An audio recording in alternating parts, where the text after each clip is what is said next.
What's going on, guys? This is Bioman. And Dr. Up. So, we're going to continue our conversation about PhD life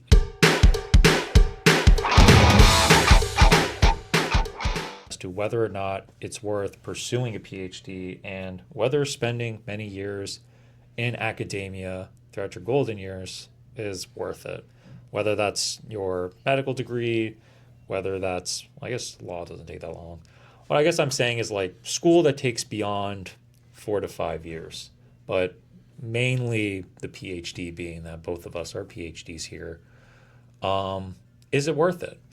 So, Dr. Rob, I mean, you're probably the best person to ask this because not only did you spend your time in a PhD for 5 years, but you've also spent quite some time getting other doctorate degrees. So, you're quite the professional academic, as we put it, in that aspect. Way to bring up a sore spot. It's both of us. I mean, I would say I did take a very non-traditional path through to get to a PhD and complete a PhD. Dental school, 4 years after college, residency 3 years, and then PhD 5 years. That's like 13 extra years of like training after a bachelor's degree. Right. It's a long time. Do I regret doing it? No. No, but knowing what I know now, would I have done it slightly differently? Probably. The thing is, though, life is always unpredictable. When I was going through dental school, I did not have any interest in research. It was something that kind of came about towards the end of dental school. And then, like, I had an amazing mentor in residency that was dual trained in PhD and a dental residency specialist. So I was like, oh wow, like this is a thing. And I think at the time I wanted to not only like affect my immediate community but also do something for the greater good. I think I shared in a previous video about how I got inspired into doing becoming a bioengineer, bioprinter, to like getting into teeth regeneration. And for me, like that became a calling of mine. I really wanted to get into space, and for me, during residency, I assessed that the only way for me to get into a PhD was, well, to do that type of work was to get into a PhD and complete it. So I had a very meandering path to like complete it. It's so like for me, it was worth it personally.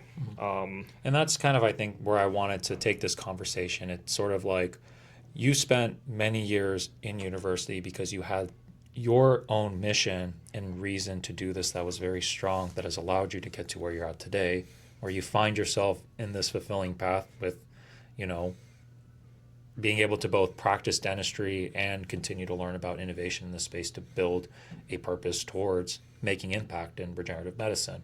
So you had this personal mission that you not only had when you were going through these kind of schools, but you continue to have that after it. So basically to those that sort of, you know, think that, oh, if I kind of collect all these degrees, I'm going to be more successful. Can you talk a little bit about that and like, you know, how credentialing is different than mission, I guess?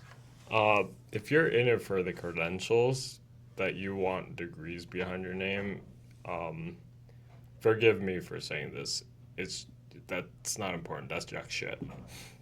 I'm just gonna lay it out there. I think that, well, if you're trying to like bloviate, look good in front of people, like that's not a good reason for you to actually pursue these things. Right. Now, is there a way to position yourself with your credentials to to Advance your pursue, mission. yeah, pursue like grants, opportunities to get funding for projects on that 100%. For that's a valid reason. Like you're trying to advance something, and when you're trying to generate a like interest for your project, your venture, your whatever, sometimes you do have to package yourself well.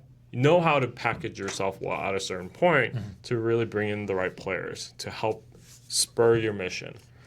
But I think it just kind of comes back to where I, bring up this discussion point that garnering these resources, building out these grants, having this, again, this purpose of like building in the life science space and innovating in it, while it requires the degree, it does not mean getting a PhD is the only way where you can make significant impact in bioengineering or innovation in the dental space, right? Well, okay. I think it's not necessary. Does it help? Yes, because the people who are evaluated, like your resume, application, credential, like they are credentials as PhD most likely. Most likely they are when it comes to the technological aspect.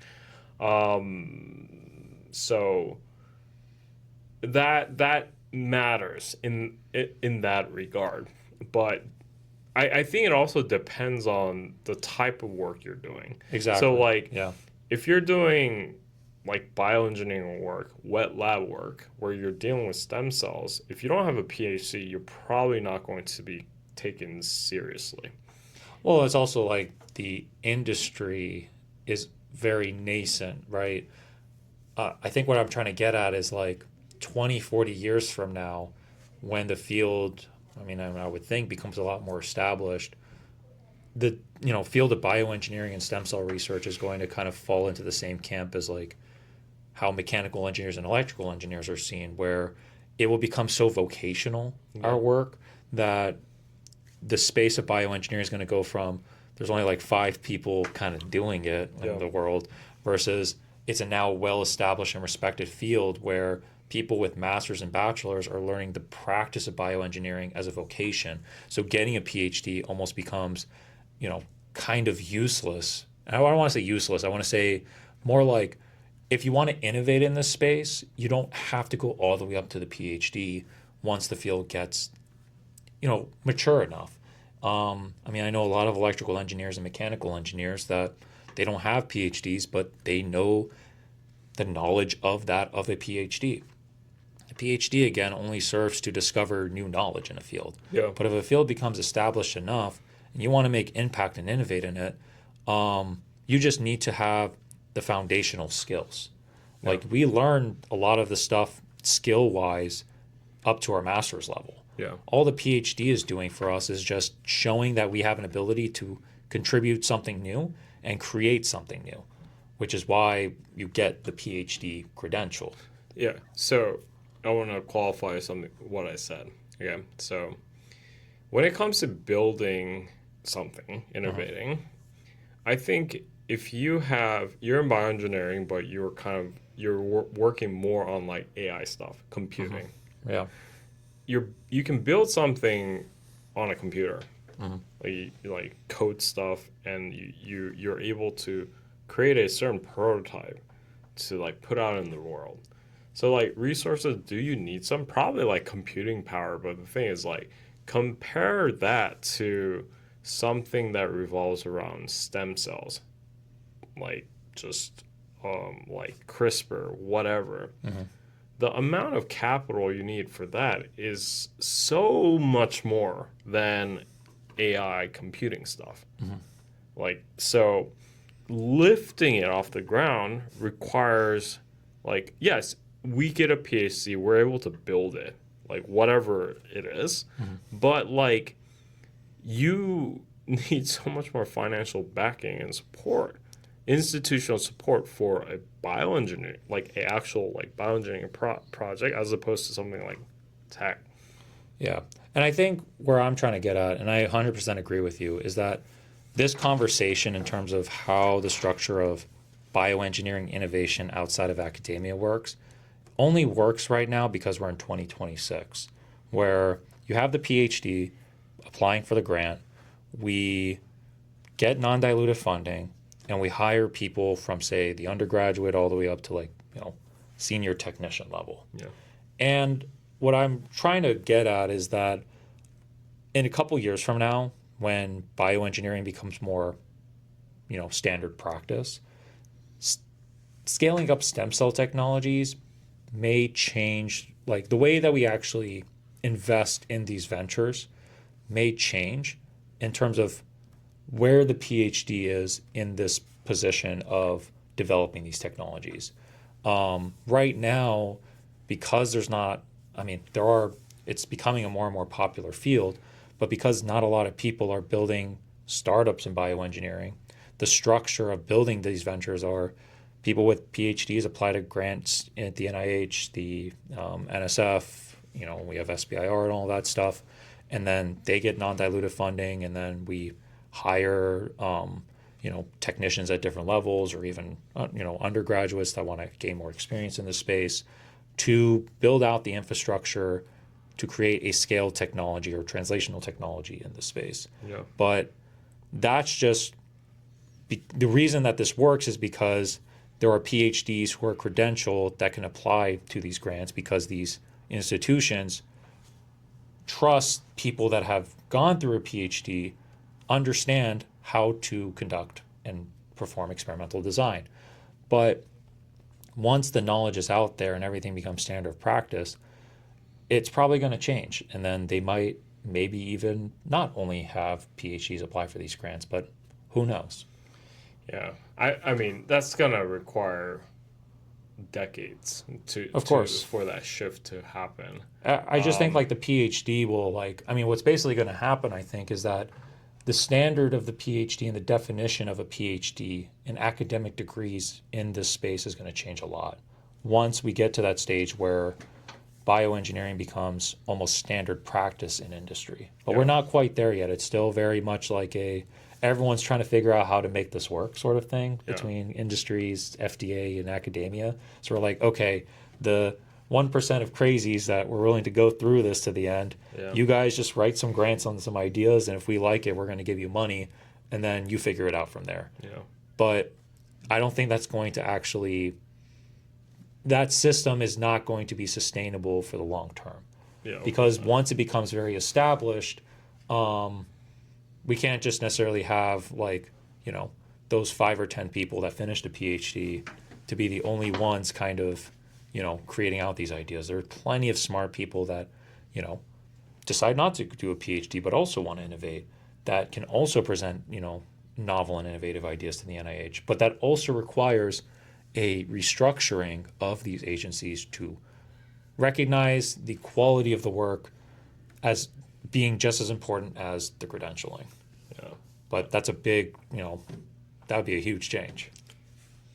Yeah, I mean, that's all hypotheticals at this point. I think, though, we need to call a spade a spade. I think PhDs, the degree itself has become watered down over the past couple decades. 100%. A PhD from the 1970s is not a PhD in 2026. It's been watered down. The granting of degrees in this country, maybe the world, has become kind of a business. They've industrialized the academic process, I would say. Definitely. So, if you really don't have a good reason to do this, I'm not sure if you should pursue a PhD. Right. And I mean, that's exactly also where I'm trying to get at, where there are a lot of people who have this ability to think better than, I would say, credentialed PhDs. But the PhD, again, I think what's critical here is really defining what it is you're doing when you finish a PhD. Yeah. I mean, again, back in the 70s and 60s, when not as many people were getting these advanced degrees, it was very obvious to us who the PhDs were and what their responsibility was in society. Yeah. But now that we're in 2026 and that almost everyone's going to college, Everyone, not everyone, but like, you know, if it was 100 people being granted a PhD, it's now 1 million people being granted a PhD. Now, granted, the proportions are still the same. I mean, I still think it's like 2 to 3% of the global population has a PhD, but in terms of the mass of people that are going to university and the mass of 2% of people, that's still a lot of people getting PhDs by a gross number. Yeah. And so to award this gross number of PhDs across the globe, it will inevitably make the process more industrialized. But that doesn't change the fact that the PhD still takes you half a decade plus to do a viable PhD to discover a new form of knowledge. Now, with the advent of AI, basically as it gets more and more advanced, AI, might even get more and more conscious and take away that ability that PhDs have, which is creating that new knowledge. By just iterating things and like creating new permutations of concepts, effectively that is what the creation of new knowledge is. And that's what was once the job of a PhD is now getting outsourced. So now that's really effectively, whether bioengineering or any space in like the professional academic world, it's changed, which is why people need to have. Gotcha. Sorry. The There needs to be a very strong motivation to do this because there's a lot of people doing a PhD, and the value of it does not come from the fact that you have this degree. A lot more people are getting it. It's you as a person, individually, what's your story getting this degree? Yeah. And that's really the take home of all of this because thinking about it from this sort of macro perspective, it's like a lot more people in this world, a lot more people getting PhDs awarded, and this PhD process is becoming more and more industrialized. So in this industrialized now PhD process, who are you as an individual? And after you investing this half a decade, what do you want to do with it? Yeah. Yeah. You have to have a strong sense of self and mission to have fulfillment in this degree. Otherwise, like you said, there's going to be jadedness and just unhappiness after finishing it. So, Yeah. So think about it. Really hard. Yeah. You'd like ask your parents, your friends, ask them 2 or 3 times before you jump into it. ask yourself 2 or 3 times as well. Yeah. If you pray, pray. Absolutely. But yeah, do your due diligence. But if it's a calling for you, go for it. But you are your own best person to judge whether it is right for you. Absolutely. I think the point I want to leave with you to the engineers fam is, if you can live with the decision, if you, after the 5 years, you can say that I can live with the choice of going through a PhD, do it. That's all I'm going to say. Well, 5 years plus if that's the end goal, right? Yeah. Because you have to remember you're going undergrad. Some of these students don't go straight into their PhD. So we talk 5 years in the context of the program itself, but you spend a lot more time in school just to get to that final stage, supposedly. So Yeah. it's Yeah. your golden years Yeah. in labs. Yeah. If it can be worth it. But, Absolutely. you are your own best judge and critic about it. So, but figure it out. You'll figure it out. But I think that's enough for today. For sure. Yeah. But it's been real, guys. It's been Dr. Rod. And Bioman. See you guys next time.